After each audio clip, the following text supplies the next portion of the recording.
Cricket की तमाम तफसीलात के लिए बायो में लिंक है, इस पर क्लिक करें। क्या कोई पिता अपनी बेटी से इतना नाराज हो सकता है कि वो उसकी जान ले ले? क्या कोई पिता अपनी बेटी के सोशल मीडिया इस्तेमाल को लेकर उसकी जिंदगी छीन सकता है? क्या कोई पिता अपनी बेटी के नाम से समाज में ताने सुनकर कि कैसा बाप है, अपनी बेटी के नाम पर खा रहा है, इसके चलते अपनी बेटी को मौत के घाट उतार सकता है? क्या कोई पिता वाकई में अपनी उस बेटी की जान ले सकता है जिसे उसने उड़ना सिखाया, चलना सिखाया, खेलना सिखाया? क्या किसी बेटी की कामयाबी पिता के लिए बोझ बन सकती है? क्या किसी बेटी का अपनी जिंदगी को जीना इतना बड़ा अपराध हो सकता है कि उसकी सजा मौत दे दी जाए अपने ही घर में, अपने ही पिता के द्वारा? ये वो सवाल है जिसने आज हिंदुस्तान को झकझोर के रख दिया है। ये वो सवाल है जो आज हर हिंदुस्तानी के मन में है कि कोई पिता अपनी बेटी के सीने में कई सारी गोलियां कैसे उतार सकता है? लेकिन ये हुआ है। 10 जुलाई साल 2025 को गुरुग्राम में 25 साल की राधिका यादव के कत्ल ने हर इंसान के मन में सवाल उठा दिया है कि कोई पिता अपनी बेटी को कैसे मार सकता है? और अगर बेटियां घर में ही सुरक्षित नहीं हैं तो फिर कहां सुरक्षित होंगी? राधिका यादव का पिता राधिका के लिए सब कुछ था। वो पिता जिसने राधिका को टेनिस का रैकेट थमाया, उसे खेलना सिखाया, उसके लिए एकेडमी खुलवाई, लेकिन एक रोज घर में किचन में पिस्टल उठाकर उसके सीने में गोलियां दाग दी।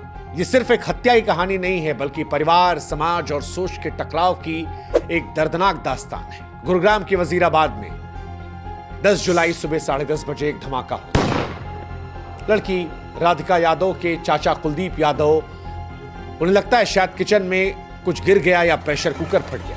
वो भागते हैं, लेकिन वहां जो तस्वीर दिखाई पड़ती है वो रूह कपाने वाली होती है, क्योंकि किचन में राधिका खून से लथपथ पड़ी थी और सामने उसका पिता हाथ में पिस्टल लिए खड़ा था। पुलिस की माने तो राधिका पर 5 गोलियां दागी गई, 3 उसे लगी।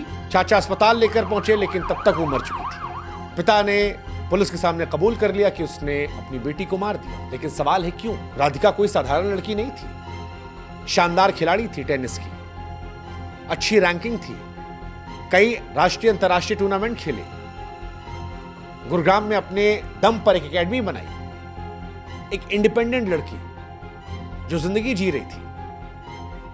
क्या यही उसकी आजादी उसके पिता की नजरों में खटकने लगी और हत्या की वजह बन गई? पुलिस यह कह रही है कि दीपक और राधिका के बीच में टेनिस एकेडमी को लेकर तनाव था। पुलिस की माने तो दीपक यानी उसके पिता को यह बात परेशान कर रही थी कि समाज उसे क्यों उसकी बेटी कमाई पर पलने वाला कह रहा है, जबकि वो खुद कई सारे काम कर रहा था। पुलिस की माने तो वो राधिका को एकेडमी बंद करने के लिए कह रहा था, लेकिन राधिका नहीं मान रही थी। अब सवाल यह है, क्या यह झगड़ा इतना बड़ा हो गया था कि एक पिता ने अपनी बेटी की जान ले ली, या यह वो सच है जो बताया जा रहा है लेकिन इसके पीछे कोई और सच है? हालांकि सत्याकांड में कई सवाल परेशान करते हैं, कई सवाल ऐसे हैं जिनके जवाब अधूरे हैं, कई सवाल ऐसे हैं जो और बहुत सारे सवाल खड़े कर रहे हैं, जैसे मां की चुप्पी। राधिका की मां मंजू ने बताया पुलिस को कि जब यह घटनाक्रम हुआ उस वक्त वो नीचे थी, गोली की आवाज सुनकर ऊपर गई। लेकिन राधिका के चाचा, जिन्होंने अस्पताल राधिका को ले गए और जो ऊपर भाग कर आए थे, जिन्होंने वो कुकर और धमाके वाली थ्योरी बताई, वो कह रहे हैं कि माता जी उस वक्त उनकी ऊपर ही थी। अब सवाल यह है कि अगर जिस लड़की की मौत हुई उसकी मां वहां ऊपर थी पिता के सामने, तो फिर वो झूठ क्यों बोल रही है? क्या छिपा रही है?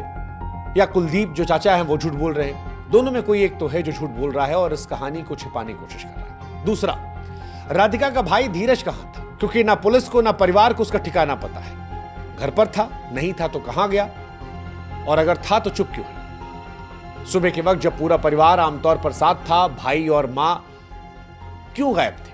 और फिलहाल वो कहां है? क्या भाई का भी इस घटनाक्रम में कोई इन्वॉल्वमेंट है? क्या कहानी हो सकती है? बहुत सारी थ्योरीज आ रही है। पुलिस की थ्योरी के हिसाब से पुलिस कह रही है कि राधिका किचन में खाना बना रही थी जब दीपक ने गोलियां मारी।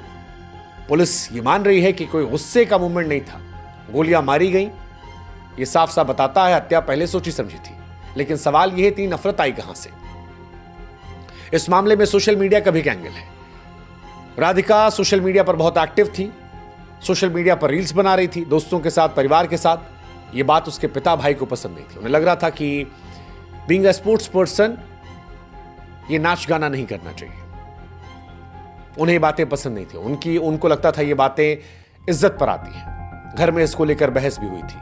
राधिका ने म्यूजिक वीडियो में भी काम किया था। आजकल काफी इन्फ्लुएंसर्स हैं जो सोशल मीडिया पर फेमस होने के बाद म्यूजिक वीडियोस में काम करते हैं। इसको लेकर भी परिवार को डर लग रहा था कि रिश्तेदार, तानेदार, अड़ोसी पड़ोसी लोग ताने मारेंगे, इज्जत पर सवाल उठाएंगे, कहेंगे ये नाच गाना क्या हो रहा है। लेकिन सवाल फिर यही है कि क्या ये डर इतना बड़ा था कि बेटी की जान ले ली?